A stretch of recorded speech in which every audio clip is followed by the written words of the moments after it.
Alice's Adventures in Wonderland by Lewis Carroll. 4. Chapter 4. The Rabbit Sends in a Little Bill. It was the White Rabbit trotting slowly back again and looking anxiously about as it went, as if it had lost something. Alice heard it muttering to itself, the Duchess, oh my dear paws, oh my fur and whiskers, she'll get me executed as sure as ferrets are ferrets. Where can I have dropped them, I wonder? Alice guessed in a moment that it was looking for the fan and the pair of white gloves, and she very good-naturedly began hunting about for them, but they were nowhere to be seen. Everything seemed to have changed since her swim in the pool, and the great hall, with the glass table and the little door, had vanished completely. Very soon the rabbit noticed Alice and called to her in an angry tone, "Why, Marianne, what are you doing out here? Run home this moment and fetch me a pair of gloves and a fan, quick now."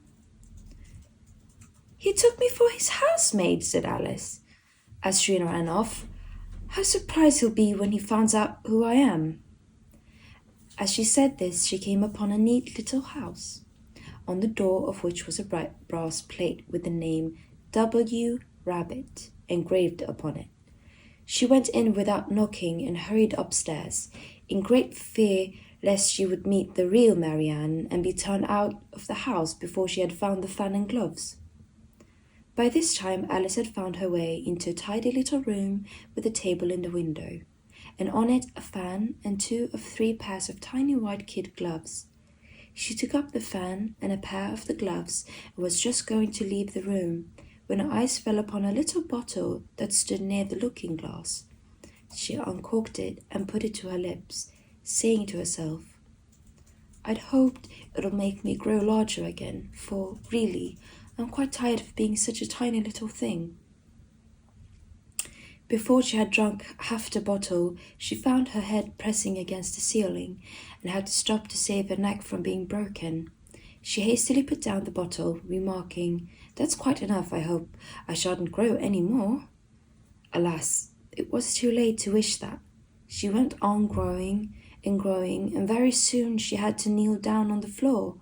Still she went on growing, and at last resource, she put one arm out of the window and 1 foot up the chimney and said to herself, "Now I can do no more, whatever happens. What will become of me?" Luckily for Alice, the little magic bottle had now had its full effect and she grew no larger. After a few moments she heard a voice outside and stopped to listen. "Marianne, Marianne," said the voice, "fetch me my gloves this moment." Then came a little pattering of feet on the stairs. Alice knew it was the rabbit coming to look for her, and she trembled till she shook the house, quite forgetting that she was now about 1,000 times as large as the rabbit and had no reason to be afraid of it.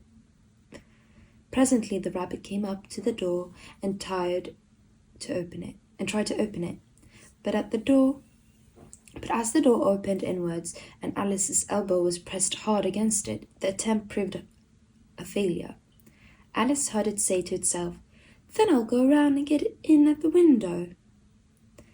"That you won't," thought Alice, and after waiting till she fancied she heard the rabbit just under the window, she suddenly spread out her hand and made a snatch in the air. She did not get hold of anything, but she heard a little creak and a fall and a crash of broken glass, from which she concluded that it was just possible it had fallen into a cucumber frame or something of that sort.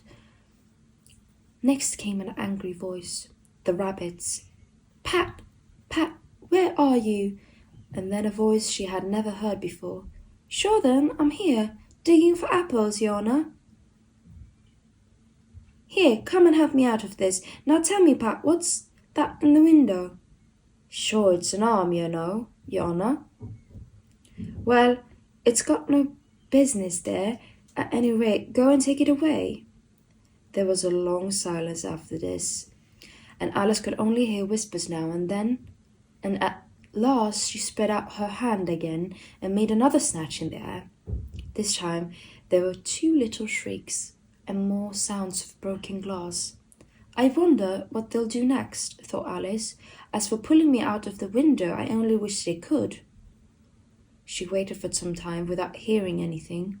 At last came a rumbling of little cartwheels and the sound of a good many voices all talking together. She made out the words, "Where's the other ladder? Bill's got the other. Bill! Here, Bill! Will the roof bear? Who's to go down the chimney? Nay, I shan't. You do it. Here, Bill, the master says you've got to go down the chimney."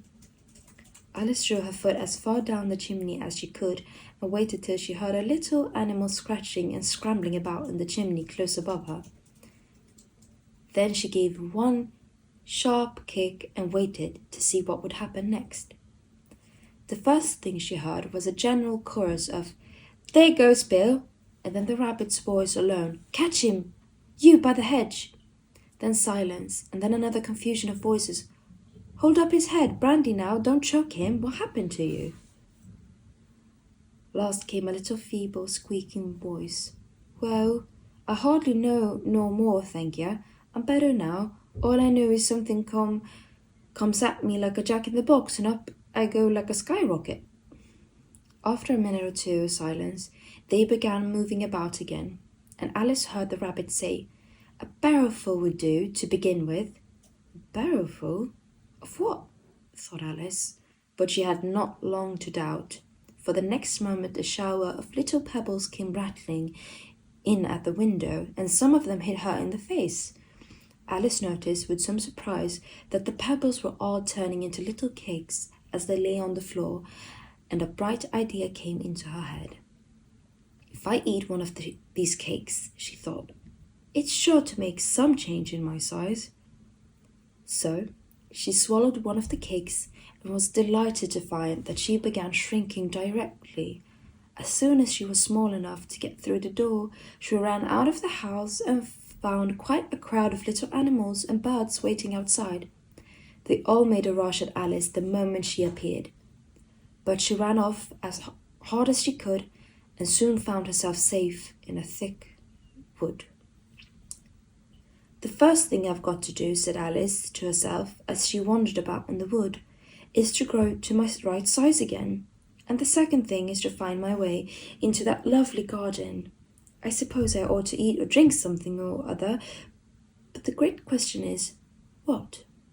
Alice looked all around her at the flowers and the blades of grass, but she could not see anything that looked like the right thing to eat or drink under these circumstances.